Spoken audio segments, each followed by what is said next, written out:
Empezamos entonces.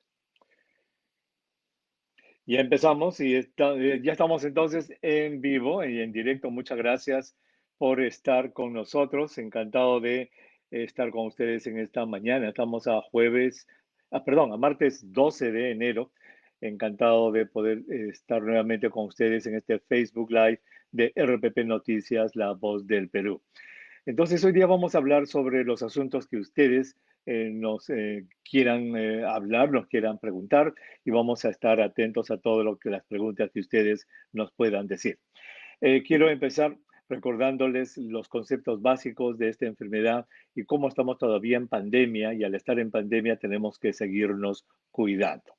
Eh, eh, esta enfermedad, la llamada COVID-19, es una enfermedad y este es un concepto muy, muy importante para todos, que puede servirles para estar con la familia, para cuando ustedes puedan hablar con la familia y todo. ¿Cuál es?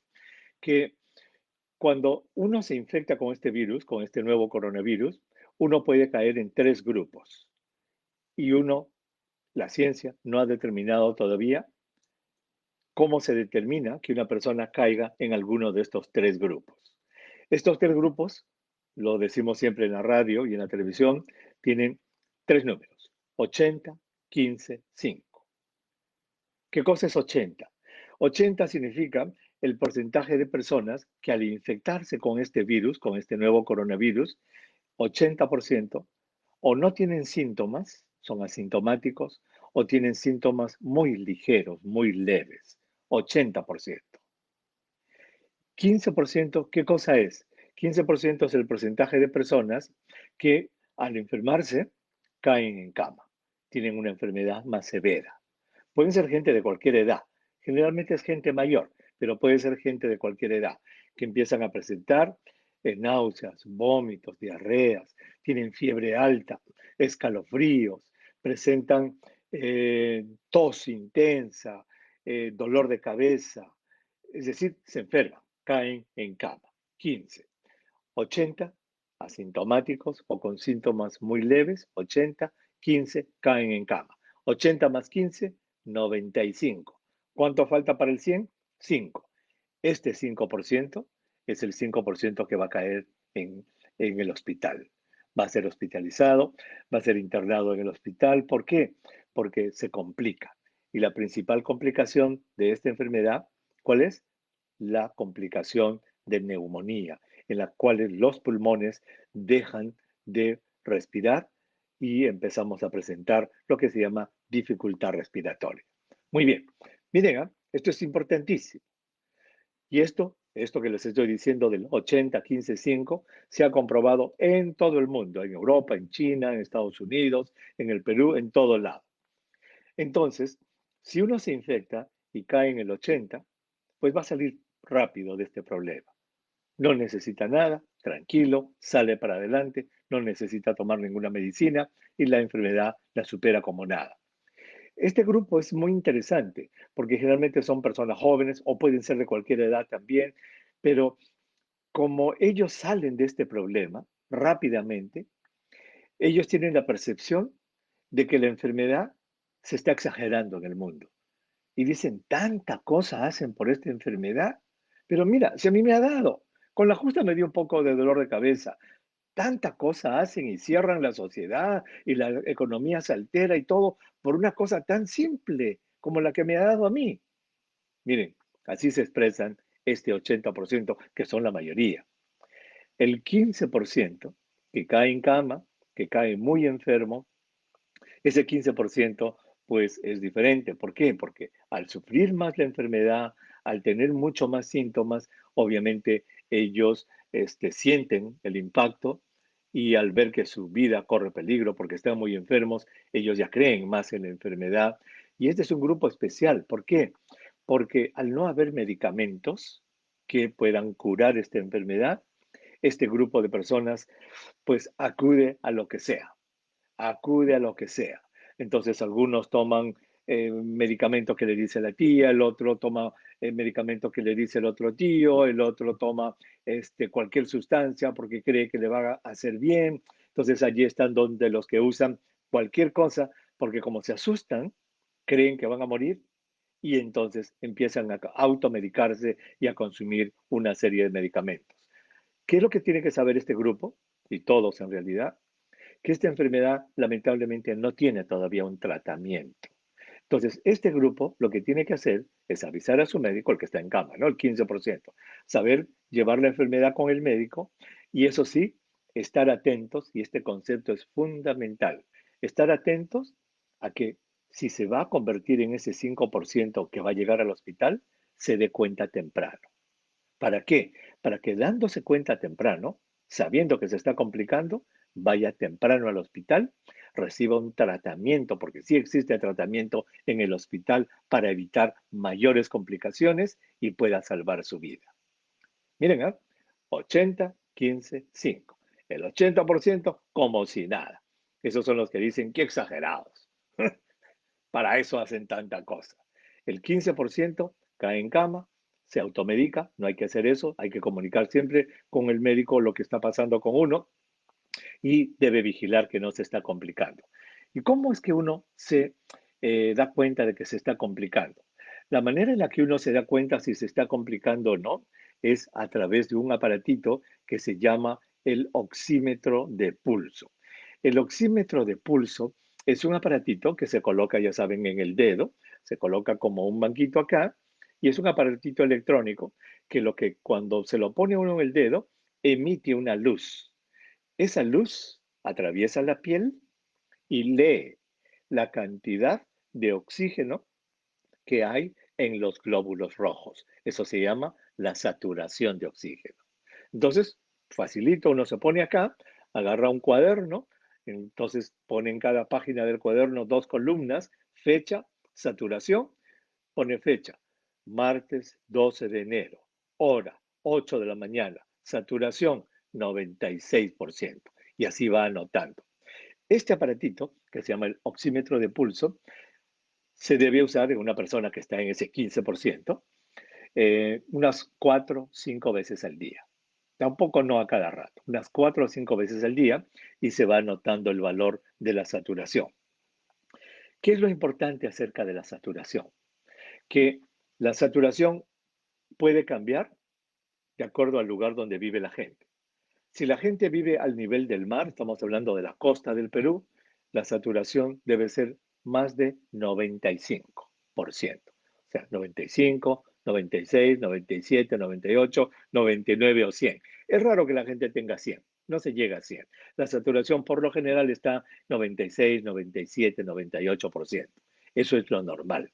Ahora, cuando uno está en la altura, puede estar, por ejemplo, qué sé yo, pues en el Cusco, en Puno, puede estar en Cajamarca, Huancayo. Entonces, hay cuadros que uno puede conseguir en el Internet que nos demuestran que la saturación es un poquito menor. Por ejemplo, para una persona que está a 3.000 metros sobre el nivel del mar, una saturación normal para esta persona puede ser de 92. Entonces, hay que tomar en cuenta dónde vive uno para interpretar en la saturación del oxímetro de pulso. Entonces, suponiendo que estamos a nivel del mar, pues entonces encima de 95 es normal. Si está en 94 o 93, ya el doctor debe estar atento porque se puede complicar. Si está a menos de 92, ya hay que hospitalizar al paciente porque se ha desaturado. Entonces, si yo empecé a usar el oxímetro y me empezó a salir 97, acá, 98, perfecto. Y de ahí empecé a sentir como que cuando voy al baño, me agito un poco. Digo, caracho, ir al baño nomás me agita. Y me pongo el pulso oxímetro y yo que tenía 97, 98, ahora tengo 94. Bajó 4 puntos, más el síntoma que estoy teniendo ya me indica entonces de que me puedo estar complicando y tengo que ir al hospital temprano. Entonces, esa es la manera, ¿ok? Estos datos que les he dado son muy importantes para siempre, digamos, poner en el contexto. Esta enfermedad COVID-19 se distribuye de acuerdo a su gravedad en tres grupos: 80, 15, 5. 80% o no tiene síntomas o son ligeros, 15% cae en cama, 5% se va a complicar y la persona va a tener problemas y el truco está en detectar temprano con la ayuda del oxímetro de pulso quienes se están desaturando para ir temprano al hospital. Cuando ya llegan al hospital, allí el médico va a hacer, los médicos van a emplear los medicamentos. Uno, el oxígeno, es un medicamento fundamental. Su máscara de oxígeno, ¿por qué? Porque, ¿se acuerdan? El aparatito demostraba que se estaba desaturando, que sus pulmones ya no estaban absorbiendo el oxígeno. Entonces, uno, oxígeno. Segundo, los médicos van a empezar un tratamiento a base de una sustancia que se llama la dexametasona. Es una cortisona, es un tipo de medicamento muy antiguo que se usa mucho en muchas cosas en medicina, pero que es el único medicamento que cuando se han hecho estudios hasta ahora ha demostrado que cuando el paciente está en el hospital puede disminuir la muerte de la persona hasta en 30-35%. Dexametasona.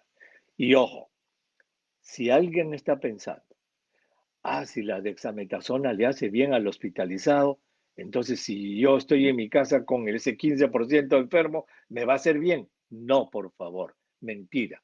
La dexametasona no va a ayudar al que no está en el hospital. Al revés, ¿saben qué? Lo va a complicar y lo va a llevar al hospital.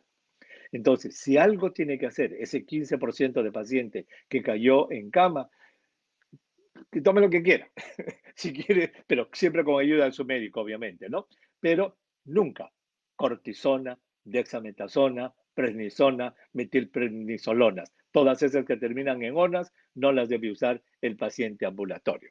Entonces, para terminar lo del paciente hospitalizado, recibe su oxígeno, recibe su dexametasona y recibe un medicamento que son anticoagulantes, porque ya cuando la persona está en el hospital, se está empezando a complicar, puede formar coágulos y se dan anticoagulantes, pero a bajas dosis, y eso ya es el trabajo del médico intensivista.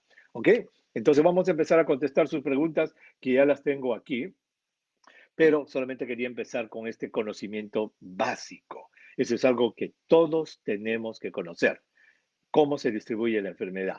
Y lo otro, que no quiero dejar la oportunidad de decirles, es cómo se contagia esta enfermedad.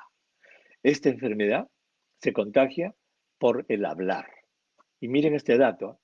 Si tú te paras junto a una persona, o te parabas antes de la pandemia, imaginemos, ¿ok? El anteaño pasado, el 2019, el 19. No pasaba a veces en el micro, no pasaba en el metropolitano o en algún lugar. Se acercaba una persona, se ponía al lado y uno le olía, este pata comió cebollas o ajos, el turrón. ¿Te acuerdas? El tufo. La pregunta es, ¿qué cosa es el tufo? ¿Por qué me doy cuenta que una persona come cebollas o ajos y lo puedo oler? ¿Por qué? ¿Saben por qué? Porque del pulmón de la persona, a través del aparato respiratorio del aliento, salen micropartículas que se llaman aerosoles, que son partículas, en este caso, de ajos o de cebollas, y yo las puedo oler, ¿cierto? Y uno decía, ya que este pata ha comido ajos, uno se alejaba. Bueno, igual es con el coronavirus. El coronavirus pasa igualitito por el aliento, idéntico. Entonces, si yo era capaz de oler ajos o cebolla que había comido una persona, me puedo contagiar con coronavirus. Obviamente, no voy a, este, eh, eh, no voy a darme cuenta porque no va a oler nada el coronavirus, pero me voy a contagiar. Entonces, eso es muy importante que usemos las mascarillas. Yo tengo varias mascarillas aquí que les voy a enseñar. Tengo las mascarillas de mi equipo de fútbol, ¿eh? Mi equipo de acá, y la mascarilla siempre debe cubrir la nariz, porque la nariz es la puerta de entrada y de salida del virus. Entonces hay que usarla bien usada aquí o nunca así, jamás, y mucho menos así. Entonces la mascarilla debe ser siempre bien usada cubriendo la nariz. Esta es la de mi equipo, pero también tengo otra. Eh, esta es más conocida, obviamente, ¿cierto? La de la Alianza Lima. Entonces, el hecho es que debe estar siempre bien cubierta la nariz y la boca, y la distancia es importante, ¿no? Por esto que les he dicho del olor, de los aerosoles. Entonces, si yo me pongo por lo menos a 2 pasos de una distancia y siempre mi boca y mi nariz está cubierta, yo tengo mucha opción de disminuir la probabilidad de contagio. Muy bien, ahora sí vamos a empezar a contestar las preguntas, ¿ok? Dice, ¿qué se sabe de la vacuna de Sinopharm que se aplicará en el Perú? Esta vacuna de Sinopharm es una vacuna china que usa la tecnología del virus completo inactivado. ¿A qué me refiero? El virus, el nuevo coronavirus, se ha aislado de pacientes y luego químicamente se le inactiva. Recordemos que los virus no son seres vivos, sino que los virus son moléculas químicas. Y en el centro tienen su ácido nucleico que se llama el ARN. Pues hasta ahí llega el químico y lo desactiva. Desactivar significa que el virus ya no puede provocar enfermedad, pero sí puede provocar inmunidad. Es decir, si ese virus inactivo, muerto, llega a mi cuerpo va a pensar que está vivo y va a producir defensas. Esa es, digamos, la plataforma de tecnología que usa esta vacuna de Sinopharm. Es el virus completo inactivado. Diferente de la de Pfizer, Moderna, de AstraZeneca, esas usan otras tecnologías. La de Sinopharm, que es lo que me preguntan, usa la tecnología del virus. ¿Los estudios se han publicado? Sí, se han publicado estudios en revistas científicas en el mes de octubre de lo que se llama la fase 1 y la fase 2 que se hicieron para estudiar a personas cómo toleraban la vacuna, cuál era la dosis más correcta. Así es que están publicados y es una vacuna que ha seguido los cánones científicos hasta ahora. Su eficacia, es decir, a cuánto protege, se calcula que está en 79%, es decir, puede proteger al 79% de las personas comparadas con las que no se vacunan, lo cual es importante. Recordemos que se había proyectado que cualquier vacuna que pase del 50% de protección ya era buena. Entonces, tener 79% es buen número, ¿ok? Eso es lo que se sabe de la vacuna de Sinopharm. De efectos secundarios son mínimos, dolor en el sitio de la inyección en el hombro, uno, un poco de fiebre, un poco de malestar, es decir, cosas que causan todas las vacunas. No se han documentado daños serios por esta vacuna de Sinopharm. Segundo, otra pregunta dice, ¿por qué es importante tener un pulso oxímetro en la casa? Creo que lo hemos explicado hace un ratito. El pulso oxímetro es un aparato que nos va a permitir encontrar temprano, detectar temprano, darnos cuenta temprano que nuestros pulmones están fallando. Y si nuestros pulmones están fallando y no nos damos cuenta, cuando nos demos cuenta, si no usamos el pulso oxímetro y vayamos al hospital, va a ser tarde. Entonces es importante que usemos el pulso oxímetro para detectar temprano la complicación respiratoria, podamos ir al hospital y nos den un tratamiento temprano que nos salve la vida. Tercero, dice, ¿por cuánto tiempo protege la vacuna de Sinopharm después de aplicarme la segunda dosis? ¿Se sabe? Muy buena pregunta. Todavía no se sabe. Hoy día, 12 de enero, Moderna ha dicho, esa es otra compañía, que proyecta que su vacuna va a durar un año. Bueno, es una proyección. Y acá es importante que reflexionemos en algo. Estamos en enero, 12 de enero. Los estudios de vacunas, ¿cuándo han empezado? En julio del año pasado. Entonces, casi todos los estudios de vacuna no tienen más de 6 meses. Y hasta los 6 meses se está viendo que protege a las personas que empezaron con los estudios.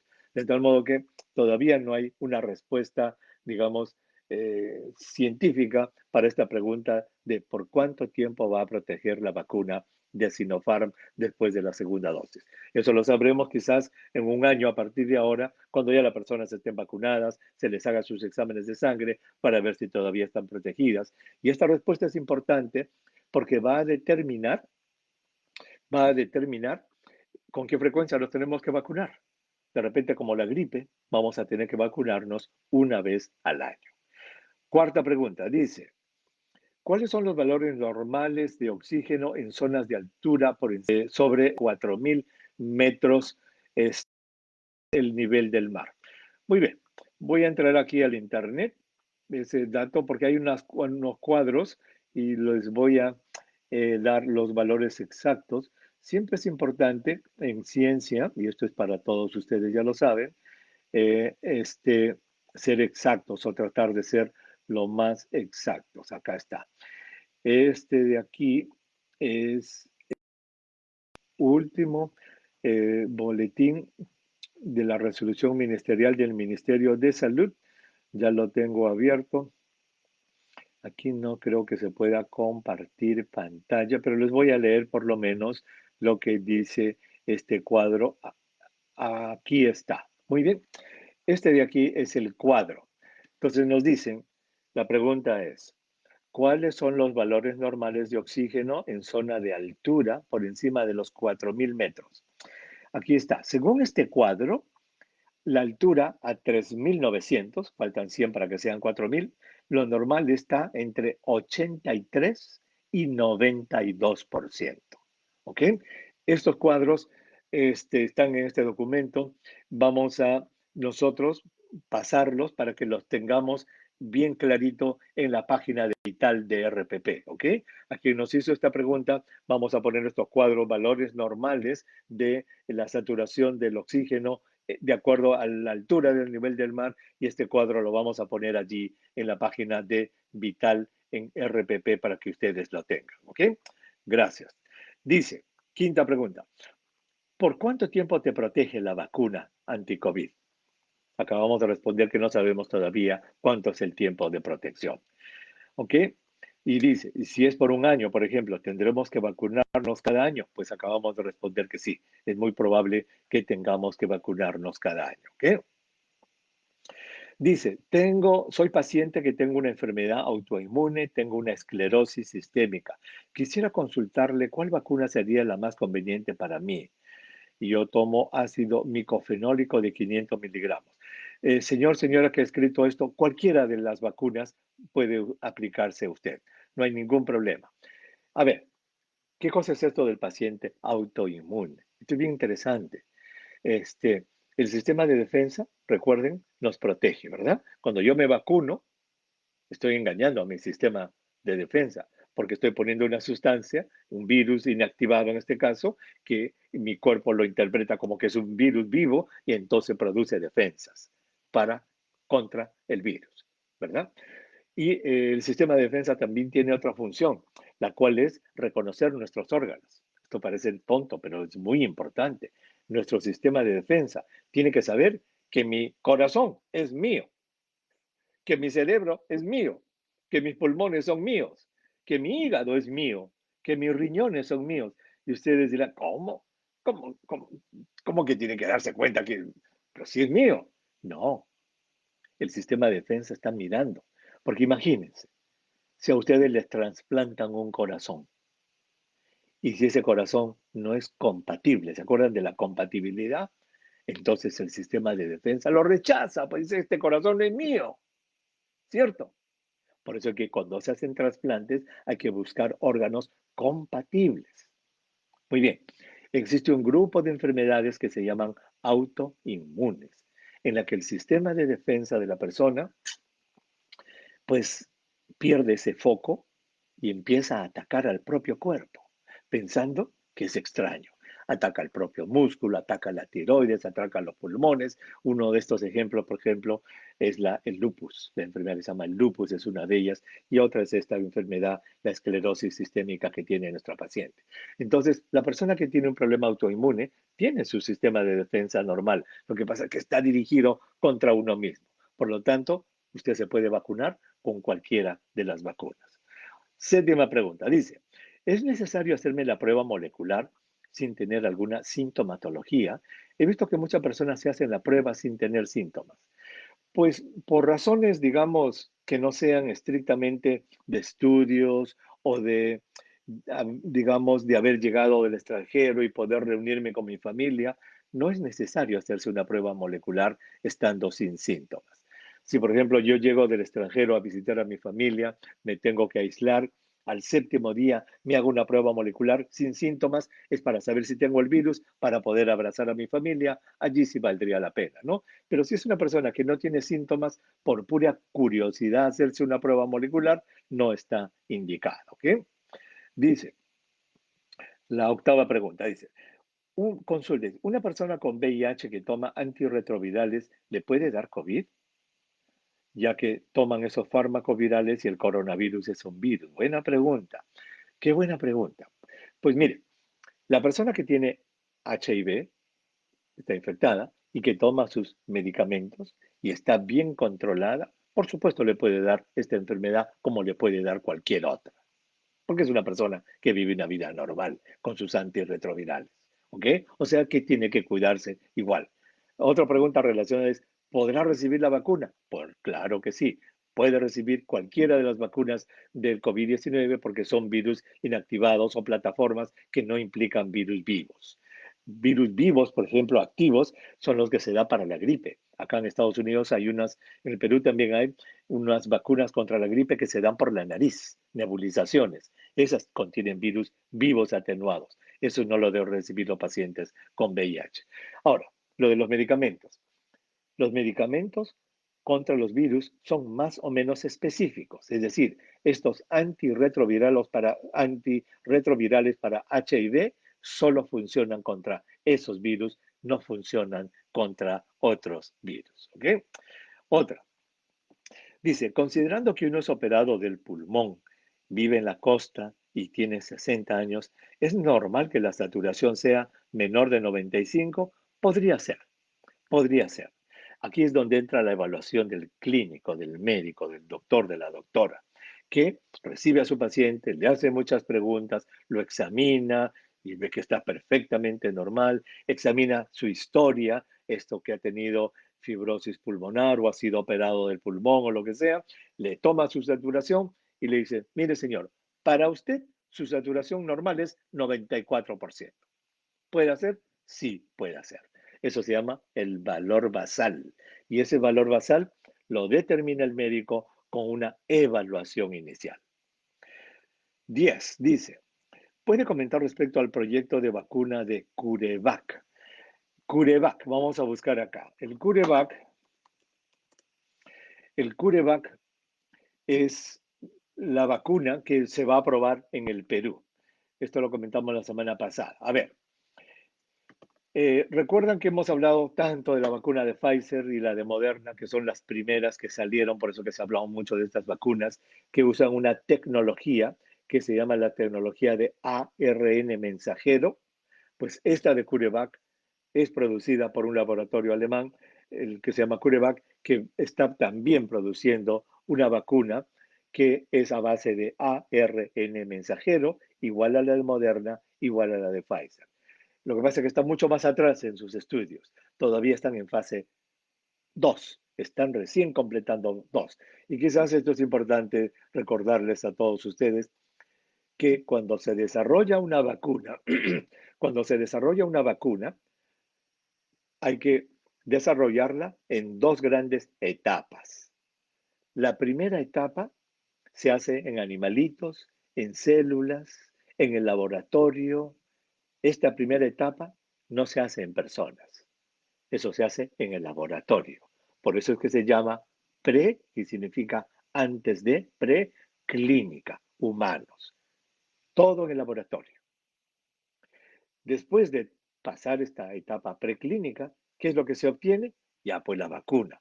Y ahí los científicos dicen, acá está la vacuna, señores. Ya está lista para ser probada. ¿Probada en quién? En seres humanos, pues. Y empieza la segunda etapa. La primera preclínica, en animales y laboratorios. La segunda, la etapa clínica, experimentos en seres humanos. Y esta etapa clínica tiene tres fases. Fase uno, fase 2, fase 3. ¿Para qué se hace esto? Imagínense, ¿eh? Imagínense. Se ha desarrollado una vacuna en animalitos y se prueba incluso en primates superiores, en orangutanes, en chimpancés. No pasó nada. Mm. ¿Cómo será en el ser humano? Si la inyecto en una persona, ¿le puedo ocasionar daño? Eso se llama fase uno. La fase uno se hace en pocas personas, 50, 60 personas. Esos son unos verdaderos héroes, porque por primera vez van a recibir un producto que solo se desarrolló en animales. ¿Y para qué se da en 50, 60 personas? Primero, para saber si le va a chocar o no, uno. Segundo, para saber si realmente va a estimular al sistema de defensa en producir anticuerpos. Y tercero, importante, para ver qué efectos secundarios puede producir. Cuando pasa esa prueba, la fase uno, pasamos a la 2, en la que ya, si se la día 50 nadie murió, todo fue bien, la vacuna funcionó, provocó anticuerpos y mira, solamente enrojecimiento al brazo, un poco de fiebre, no hay mayor cosa. En la 2 ya se hace en 600, 700, 800, 1000 personas. Ahí, ¿para qué se hace esta fase?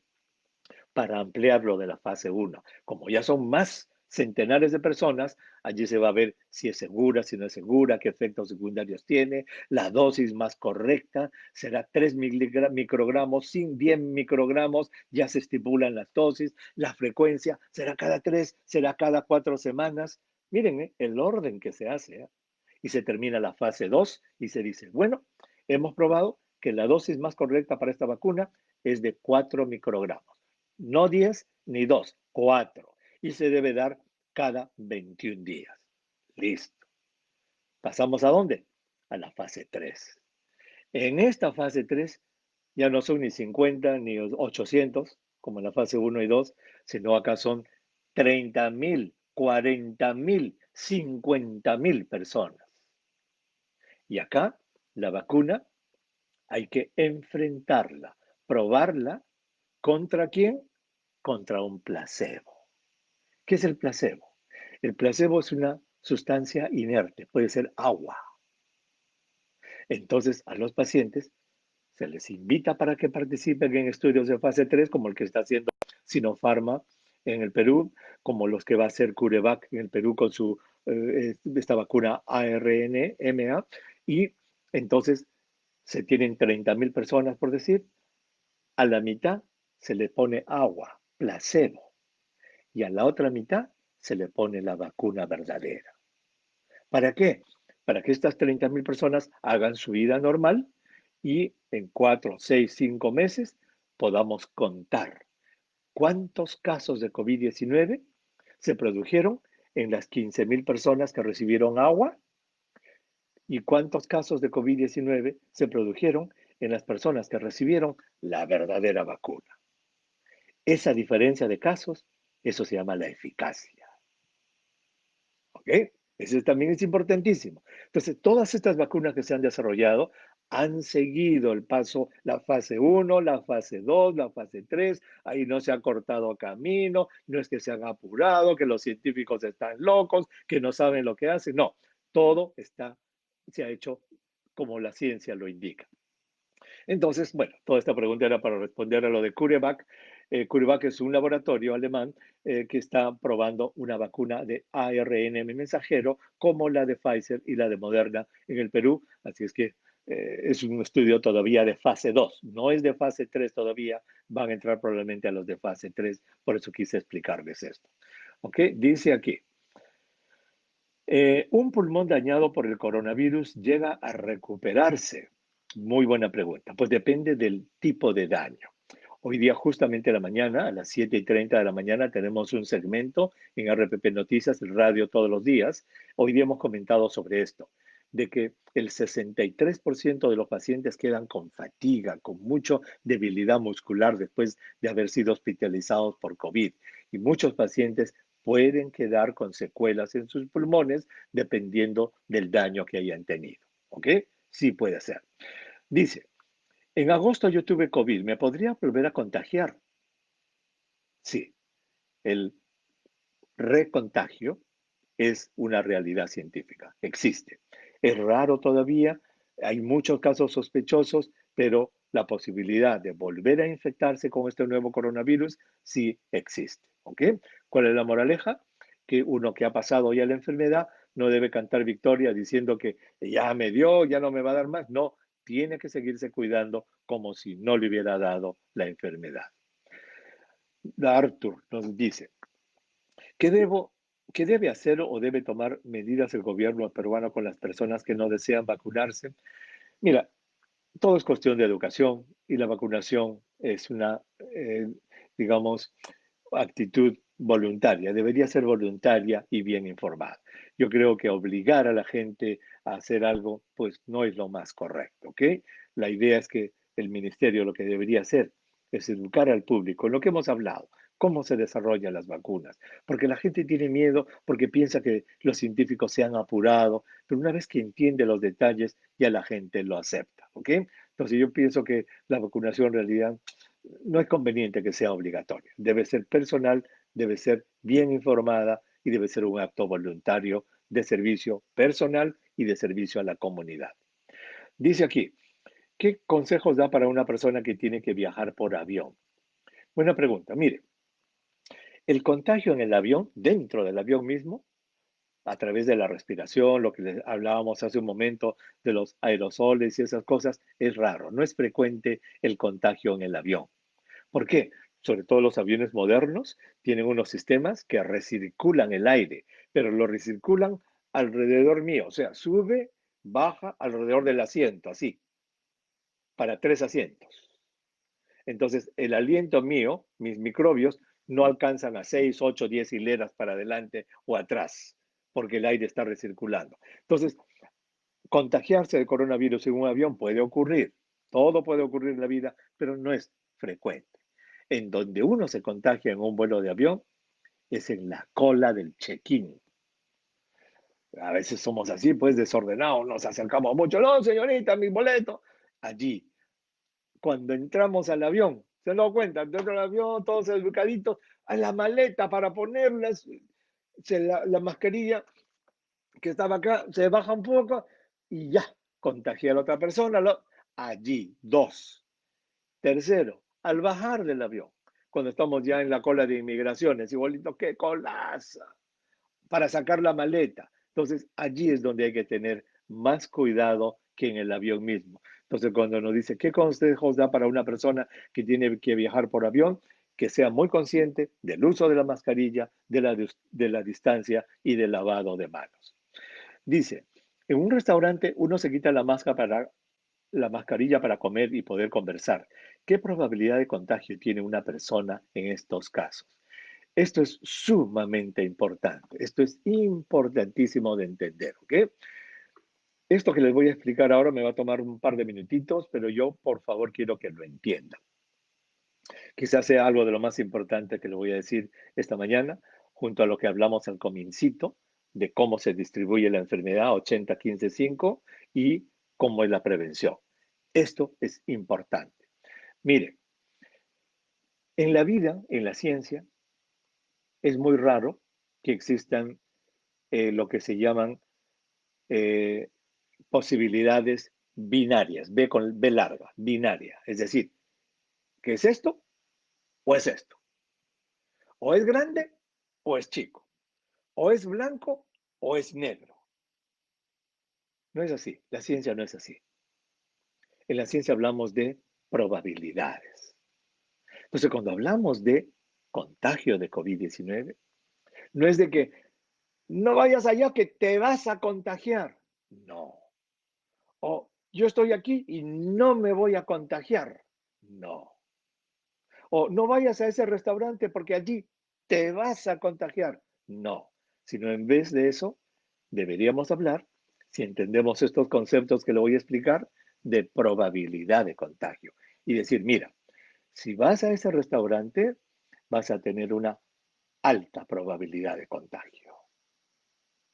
Mientras que si vas a ese otro lugar, el riesgo, tu probabilidad va a ser menor.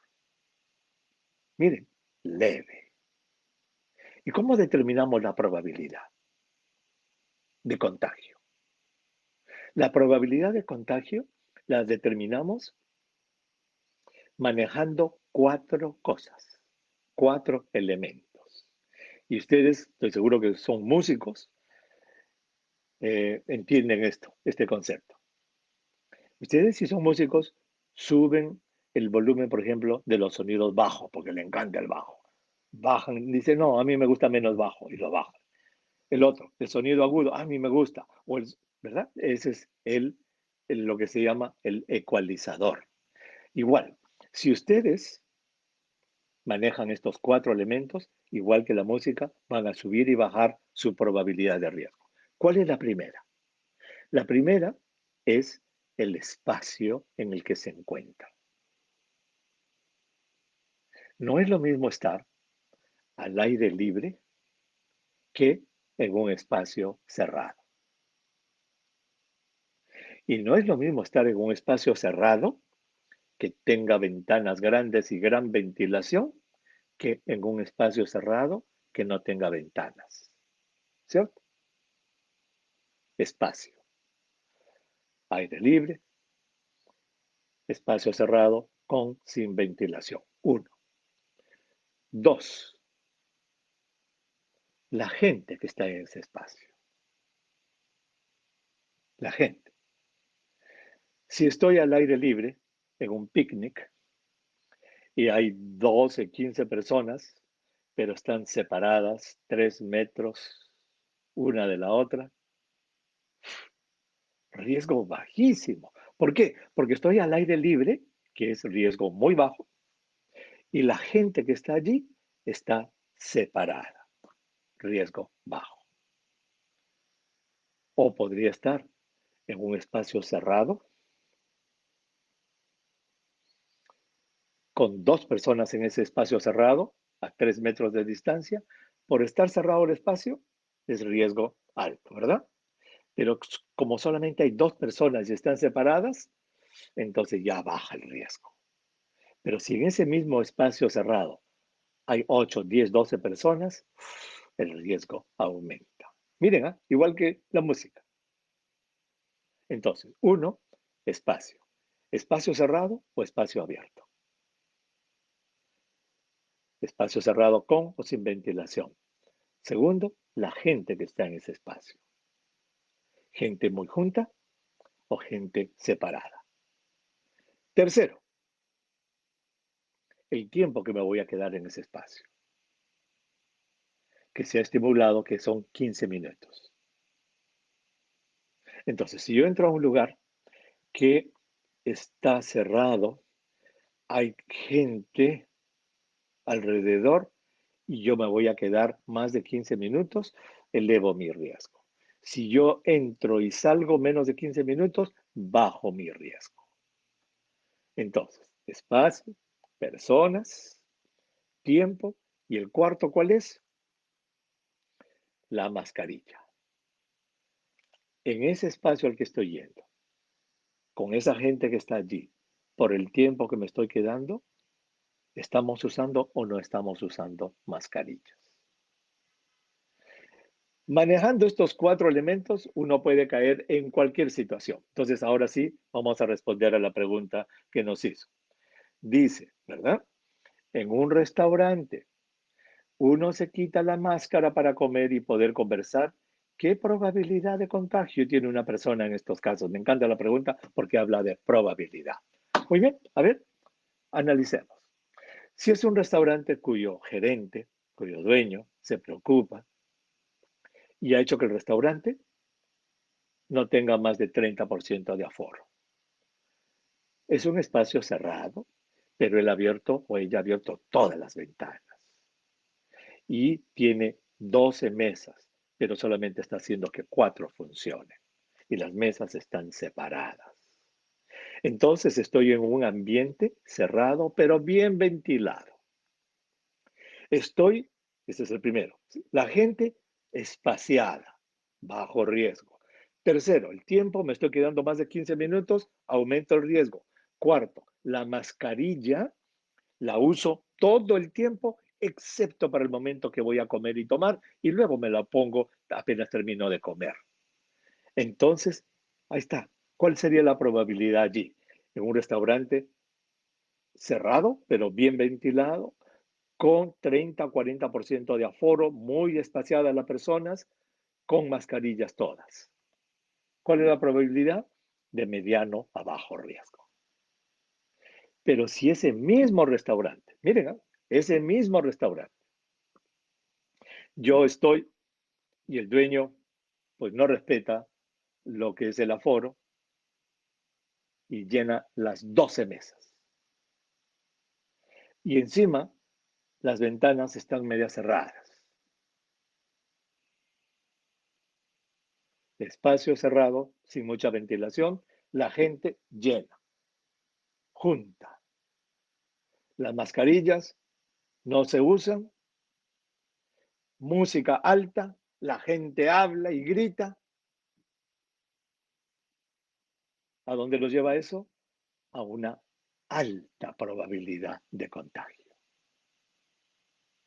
Y así podemos pasar revista a una serie de situaciones. Picnics al aire libre, el gimnasio, un partido de fútbol, una marcha que uno pueda salir. O sea, todas esas tienen diferentes probabilidades de riesgo. No es de que si vas allí te contagias o si vas allá no te contagias. No es así. La ciencia no es binaria. Nadie puede decir de que por ir al cine te vas a contagiar. No, si yo voy al cine y hay 4 personas, es diferente que si yo voy al cine y hay 100 personas. Espero que hayamos entendido este concepto del manejo de los 4 elementos del riesgo. Espacio, gente, tiempo y protección con mascarillas.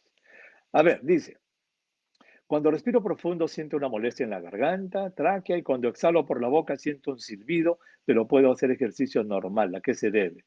No sé, va a tener que ir a ver a su doctor Jesus, ¿ok? Podrá hacer muchas cosas. La verdad es que esto no es para consulta médica. Sería bueno que vaya al médico. Dice, ¿es posible que en una familia solo una persona sea positiva asintomática con prueba molecular y las demás salgan negativas también con... Sí, este es uno de los misterios de esta enfermedad.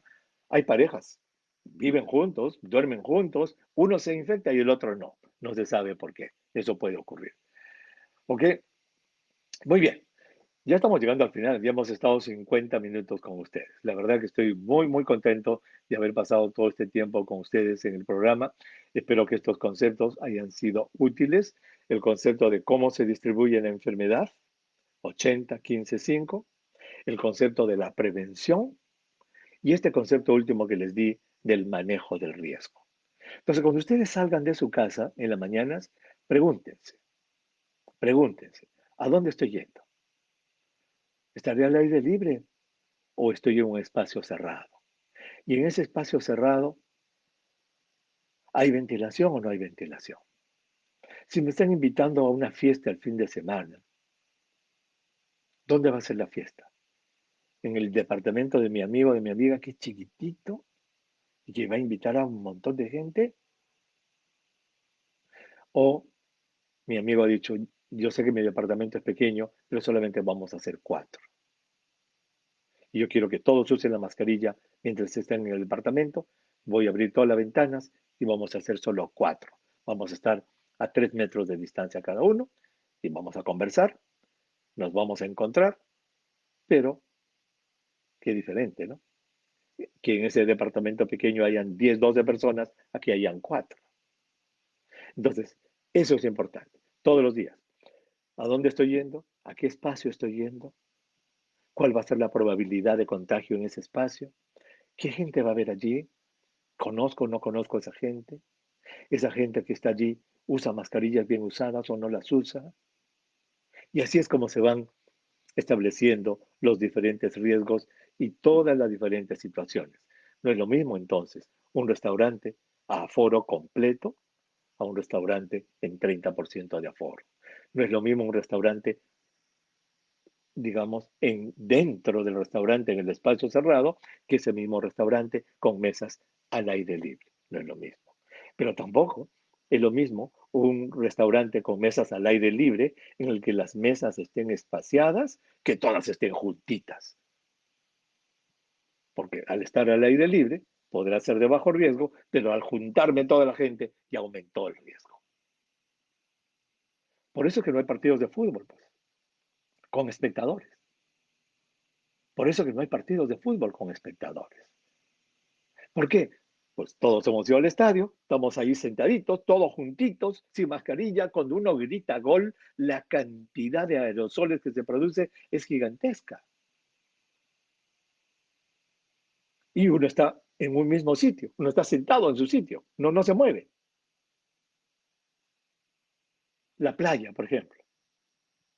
Si yo voy a una playa en la que pues el próximo bañista está a 10 metros, están hablando allí, yo ni siquiera puedo escuchar lo que están hablando.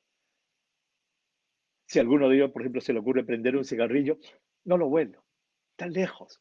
No me voy a contagiar, eso es de bajísimo riesgo. No me voy a contagiar, es muy bajo riesgo.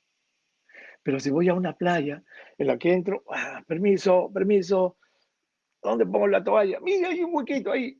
Perdón, perdón, perdón, perdón, pone su toalla. El otro está acá y el otro está acá. Este pata saca un sándwich de chicharrón y le huelo el chicharrón. Y escucho lo que habla este. Eso es de alto riesgo, pues. Entonces, no es lo mismo. Entonces, cuando la gente dice, entonces, si el partido de fútbol causa esto, entonces la playa también. No, fíjense, se manejan los riesgos. No es lo mismo una playa solitaria, una playa en la que la gente esté bien dispersa, aquí una playa en que las toallas estén juntas. Además de la playa, es el entrar, los amigos, la pichanguita y qué sé yo, la cervecita. Allí es donde se puede contagiar la gente. Bueno, entonces vamos a terminar esta transmisión recordándoles que estamos en plena pandemia. Si esto, ya que hemos hablado de fútbol, si esta pandemia fuera un partido de fútbol, ¿sabe qué? Estamos en los 20 minutos del primer tiempo del partido de fútbol. Esto recién está empezando. Recién estamos empezando a conocer al virus, recién estamos empezando a conocer al rival. Y el rival también recién nos está empezando a conocer. Recién estamos empezando a saber que existen variantes del virus que son más contagiosas, que ya llegaron al Perú. Ya hemos aprendido cómo ese 80-15-5, o sea, estamos aprendiendo. Y el virus también nos está estudiando a los seres humanos. Y cómo va la cosa, debe estar diciendo el virus, ¿no? Qué papayita que es infectar a los humanos. Mira ese tipo, dice, mira, cómo usa la mascarilla. Así, mira la narizota ahí afuera. Por ahí voy a entrar. Entonces, estamos en plena pandemia y recordemos los elementos básicos de control y de probabilidad de riesgo. ¿Dónde estamos? ¿En qué espacio nos movemos? ¿Con quiénes estamos? ¿Cuánto tiempo nos quedamos en esos espacios? Y cómo estamos usando nuestra mascarilla. El control de esta pandemia en todo el mundo depende de dos grandes esferas. De la esfera de salud pública, que se llaman políticas de salud pública, que la hacen pues los ministros, los mandatarios, los presidentes, políticas de salud. Sobre eso, ¿qué control tenemos nosotros? Y la segunda esfera es la esfera individual, personal, del comportamiento. ¿Cómo me comporto yo? ¿Cómo me defiendo yo del virus? Esa sí depende de nosotros. Entonces, quiero solamente despedirme recordándoles que por favor usen su mascarilla bien usada cada vez que estén con las personas y que esta mascarilla les cubra bien la nariz y les cubra bien la boca. Y los voy a dejar con un pensamiento con respecto a la mascarilla que no sé cómo les caerá. ¿Se acuerdan cuando hablamos de condones? El condón, ¿qué cosa es? Es un método de barrera. ¿Por qué se llama método de barrera? Porque el condón es una barrera para que la bacteria de la gonorrea, de la sífilis, el virus del herpes, del chancro, no entren, no pasen la barrera del condón y el pene esté protegido por el condón. Se llama método de barrera. Bueno, esto es un método de barrera también, que si yo me lo pongo bien, me va a impedir que me contagie porque actúa como una barrera. Esto es el equivalente al condón. Es como una especie de condón de cara. Y así como el condón debe estar bien ajustado para que no se derrame el semen y no se produzca un embarazo no deseado o una infección, esto no puede estar pues colgando así. Tiene que estar bien ajustadito como un condón, igualito, bien ajustado para que de esta manera la protección sea buena. Entonces, uso de la mascarilla, la distancia con las personas, como hemos visto, y en la higiene de las manos y las superficies van a ser muy importantes para que cada uno de nosotros podamos tener el control de si nos infectamos o no. Ok, gracias por haber estado con nosotros en esta transmisión Facebook Live de RPP Noticias, La Voz del Perú, quedó a la orden. Los invito todos los días, 7:30 de la mañana, tenemos un segmento de 5 minutos con la rotativa del aire. A las 7:30 en RPP Radio y todas las tardes tenemos a las 3:30 de la tarde también todo un programa sobre coronavirus y los sábados a las 11:30 de la mañana tenemos también programas de salud para ustedes. Aparte de eso, la página de Vital en RPP es una página que está dirigida por periodistas muy cuidadosos en los cuales ustedes van a encontrar artículos médicos, pero siempre, siempre con referencias bibliográficas para que si hay alguno de ustedes que sea curioso y digan, ¿y de dónde han sacado esta información? Allí van ustedes a encontrar el enlace al estudio científico original.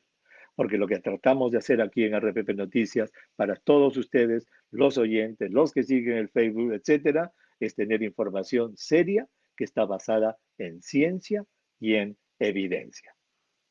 Gracias por haber estado con nosotros. Me despido. Chao. Cuídense mucho.